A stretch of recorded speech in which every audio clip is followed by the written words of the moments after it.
ម៉ែយាយតាឆ្ងាយគ្រួសារមកធ្វើការយូរឆ្នាំខែនឹកធ្លាប់ជួបជុំនឹកធ្លាប់កេងកាយផ្លូវម៉ែក្រោមពន្លឺខែកូននឹកដល់គ្រប់វេលា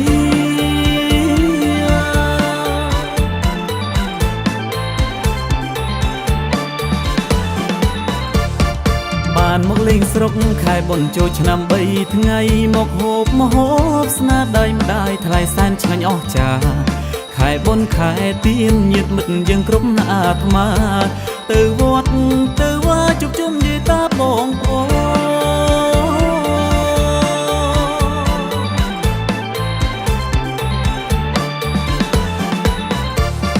ក្រុមភូមិគ្រប់ស្រុកគ្រប់វត្តរំលេងកំសាន្តតាមបែបសម័យបុរាណតាលងរំវងជាដើម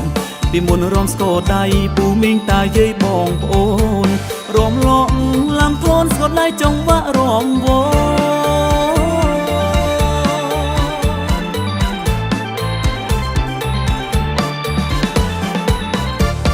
សពថ្ងៃយើងបានសុខរស់នៅសុខសេមសានរួងកំសាន្តតាមបែបបទគ្រប់ទម្រង់ប្រពៃណីដូនតាយើងត្រូវថែរក្សាផងឲ្យបានគង់វង្សផងវង្សខ្មែរអើយបានស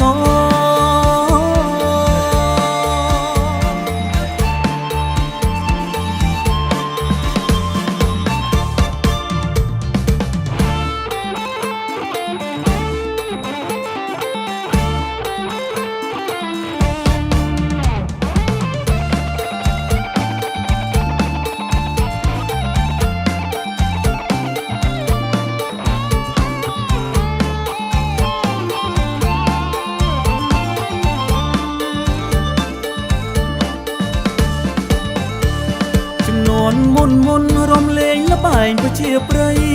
រំវងស្គរដៃឡំលាវកន្ទ្រឹងដូនតាមានតែស្គរដៃប្រុសស្រីរំធនលុកផ្កា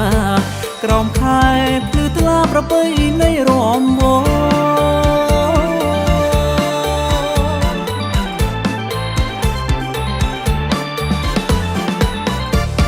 សពថ្ងៃយើងបានសុខរស់នៅសុខសេមសានរួងកំសាន្តតាមបែបបទគ្រប់ទម្រង់